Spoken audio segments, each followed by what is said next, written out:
Coucou les filles, donc aujourd'hui on se retrouve pour une vidéo un peu particulière, une vidéo que vous m'avez pas mal demandé. Il s'agit donc de mon maquillage de mariée, donc je vous ai reproduit pas à pas le maquillage que j'ai fait le jour J, le grand jour, avec exactement les mêmes produits et les mêmes accessoires que j'ai utilisés le jour J. Donc vous pouvez déjà voir un petit peu le résultat. Donc je savais depuis très longtemps que je me maquillerais avec la Naked 3 et ces tons un petit peu rosés, mais j'ai ajouté un petit peu aussi de cette palette là qui est la Tartelette in Bloom que Laurie m'avait offerte, et ces deux palettes là s'allient à merveille. Au niveau du mascara, bien évidemment pour moi c'était le volume de Chanel, c'est mon mascara préféré. Je l'ai pris bien évidemment en version waterproof pour ce jour là et j'ai bien fait parce que bien évidemment j'ai pleuré.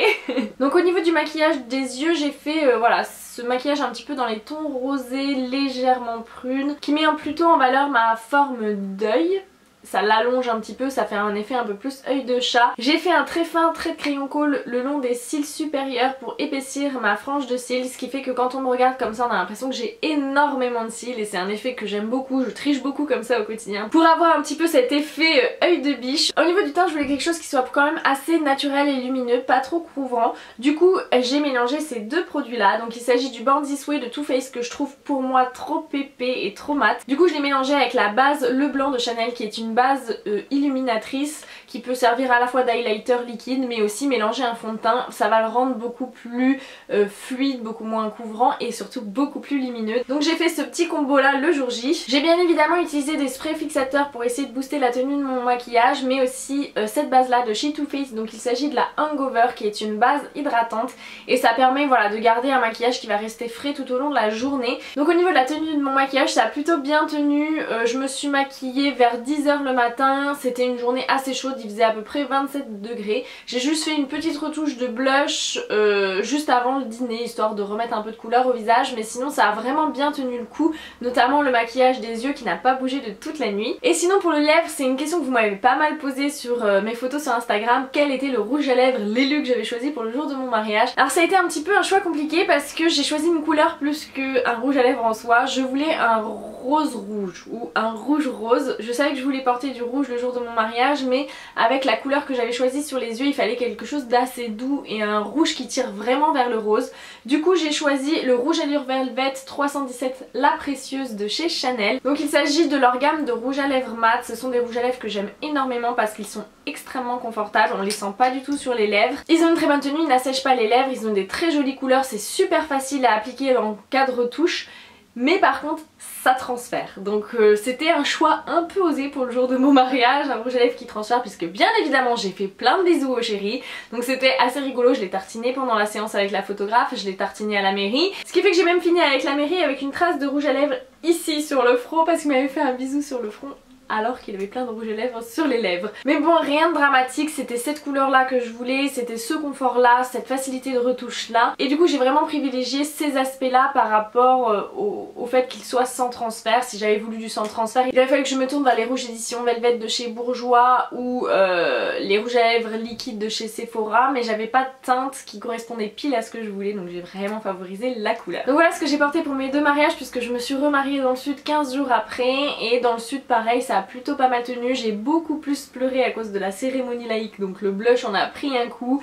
J'avais pas pris de quoi faire de retouche, mais bon voilà, j'étais présentable pour toute la soirée quand même. Et voilà, je trouvais que c'était un look qui me correspondait bien, qui me représentait bien pour le jour de mon mariage, à la fois un peu romantique, un peu glamour avec le rouge sur les lèvres, mais quelque chose qui restait quand même suffisamment doux pour l'occasion. Donc si ce look vous plaît et que vous voulez voir un peu plus en détail comment j'ai fait, je vous propose tout de suite de voir le tutoriel. Pour une fois, je commence le maquillage par les yeux pour être sûre de n'avoir aucune chute sur mon teint. J'utilise la base de fard à paupières Lorac qui est la plus efficace que je connaisse à ce jour. Pour booster encore la tenue des fards et augmenter leur intensité sur la paupière, j'utilise le Color Tattoo en teinte Pink Gold. Donc comme je vous le disais, j'avais décidé d'utiliser ma Naked 3 qui est une sublime palette dans les tons rosés. Et j'ai choisi la teinte Burnout qui est un rose légèrement taupe irisé pour l'appliquer sur toute ma paupière mobile au doigt. Ensuite, avec le pinceau numéro 222 Luxe Soft Definer de chez Zoeva, je viens prendre le fard Limit qui est un fard taupe clair mat et je viens l'appliquer dans le creux de paupière en faisant des mouvements de balayage de va-et-vient comme ceci pour bien estomper dans le creux. Avec le pinceau numéro 780 de chez Bedelium Tools, je viens prélever du fard Nooner qui est un taupe un petit peu plus intense et je viens encore accentuer mon creux de paupière. Et je reprends ensuite mon pinceau estompeur pour venir fondre les couleurs entre elles. Je reprends le pinceau Bedelium Tools et cette fois-ci on va changer de palette avec la Tartelette in Bloom de Tarte qui est magnifique. Je viens prendre le fard Rebelle qui est un fard taupe légèrement prune, un peu plus intense que les précédents.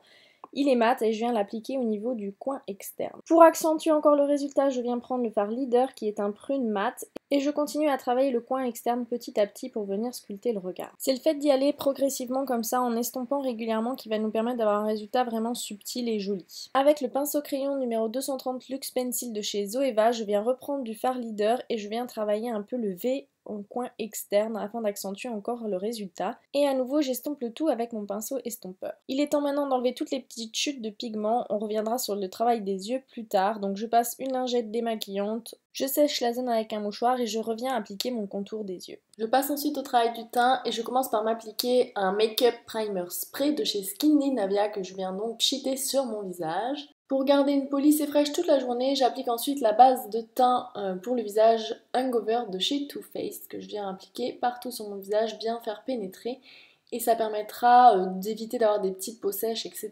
Ensuite pour le teint, je mélange le fond de teint Born This Way de Too Faced avec la base Le Blanc Illuminatrice de chez Chanel. En fait je trouve le fond de teint Too Faced trop couvrant, trop cakey, pas assez lumineux et trop foncé pour ma peau, alors mélanger avec cette base blanche lumineuse de chez Chanel, c'est parfait. Ça permet d'avoir un fond de teint qui va être beaucoup plus fluide, plus glowy, plus naturel et la couvrance est encore, je trouve, largement suffisante. Donc pour l'appliquer, j'utilise le pinceau numéro 104 Buffer de chez Zoeva et je trouve que c'est un pinceau qui est très pratique, qui permet d'avoir une bonne couvrance mais aussi un fini naturel et qui permet de bien estomper le produit dans la peau. Donc là par rapport à d'habitude, mon teint est beaucoup plus travaillé, d'habitude j'ai des produits beaucoup plus légers. En anti-cerne, j'ai choisi le Double Wear Waterproof de chez Estée Lauder qui est un anti-cerne tenue extrême et il valait mieux parce que j'ai quand même un petit peu pleuré. Donc moi j'ai la teinte Light Medium Warm. J'utilise mon Beauty Blender pour l'appliquer et c'est vrai que je l'humidifie pas, ça me convient très bien comme ça. Je trouve cet anti-cerne parfait avec une super tenue, une bonne couvrance et un effet très naturel. Je passe ensuite au maquillage des sourcils avec le Goof Proof Brow Pencil de chez Benefit que je possède en teinte 4. Donc l'avantage c'est qu'il a un côté goupillon qui permet de coiffer le sourcil et un côté crayon avec une mine triangulaire qui permet à la fois d'avoir une pointe fine si besoin pour tracer précisément des petits poils ou un côté plus large qui permet de vraiment remplir le sourcil. Donc je trouve que l'effet est assez naturel, facile à utiliser donc j'aime beaucoup. Ensuite, je viens fixer mes sourcils avec le Gimme Brow, toujours de chez Benefit, que j'ai en teinte numéro 3. Donc c'est un petit mascara à sourcils qui contient des fibres qui permettent de redonner un peu de volume aux sourcils. Et ensuite, je viens terminer le maquillage des yeux avec un pinceau de chez Too Faced qui est le Liner Smudger. Je prélève un peu du fard Activist qui est un fard brun très foncé mat et je viens l'appliquer au niveau du ras de cils inférieur mais seulement dans la partie externe. Place à la triche avec le stylo Yo Waterproof de chez Chanel en noir. Je viens remplir ma waterline du haut, ce qui va permettre de rendre ma ligne de cils plus épaisse. Et ensuite je viens tracer un petit trait liner le long du ras de cils supérieur mais seulement dans le tiers externe. Le but c'est toujours de faire une illusion d'optique et d'avoir l'impression qu'on a beaucoup plus de cils. Donc j'estompe ça avec l'Accent Brush de chez Real Techniques. Et alors fait tout à fait exceptionnel pour moi, j'ai sorti le recourbe cils. Ensuite j'ai utilisé mon mascara chouchou qui est le volume de chez Chanel. Cette fois-ci en version waterproof pour les mariés c'est mieux. J'applique 3-4 couches si besoin, bref jusqu'à ce que j'ai des cils de biche. Et l'avantage de ce mascara c'est qu'il est très noir, recourbe bien, tient très bien la courbure, ne s'effrite pas, donne beaucoup de volume et allonge bien les cils. Je repasse ensuite au travail du teint avec le 109 Luxe Face Paint de chez Zoeva qui est mon pinceau favori pour appliquer du bronzer et avec ce duo bronzer highlight de chez Charlotte Tilbury que j'adore. Au début je le boudais un peu et finalement je suis conquise, donc c'est un bronzer qui est assez naturel et très facile à travailler. Mon petit chouchou pour appliquer le blush c'est le 127 Luxe Sheer Chic de chez Zoeva. Et pour le blush, j'ai choisi un blush Hourglass qui sont vraiment devenus mes blushs préférés. J'ai choisi la teinte de gauche qui est un rose assez naturel qui est le Luminous Flush. Pour appliquer l'highlighter, j'ai choisi le numéro 105 Luxe Highlight de chez Zoeva. Et j'ai pris l'enlumineur de la palette précédente qui est un petit doré champagne très naturel. Par précaution, j'ai choisi de poudrer ma zone T avec ce pinceau à poudre de chez Too Faced et la fameuse T-Matte de chez Rimmel. C'est un geste que je fais pas souvent, j'ai juste vraiment poudré la zone T. Et pour finir le travail du teint, j'utilise le Kabuki de chez ELF pour appliquer les magnifiques météorites de chez Guerlain qui permettent vraiment d'unifier le teint, de fondre les produits entre eux, de lisser la peau et d'apporter beaucoup de lumière, j'adore ce produit. Pour mes lèvres, j'ai choisi le rouge Allure Velvet 317 La Précieuse de chez Chanel qui est un rouge à lèvres mat qui est très agréable à appliquer, vraiment facile. Ça glisse sur les lèvres, c'est très confortable, ça tient bien et la couleur est sublime, c'est un très beau rose rouge ou rouge rose. Et évidemment pour que ça tienne toute la journée et toute la nuit, un coup de spray de fixateur de maquillage de chez Skindinavia. Donc voilà pour ce maquillage de marinier. Un teint parfait, des yeux dans les tons de rosé et de prune, des cils de biche et une bouche rouge, c'était exactement ce que je voulais. J'espère que ce maquillage vous aura plu, pourra vous avoir éventuellement inspiré pour un mariage ou autre chose. En tout cas, c'était moi, ça me ressemblait et moi je me suis sentie très bien maquillée comme ça ce jour-là et ça a tenu toute la journée et même toute la nuit. De gros bisous et à très vite!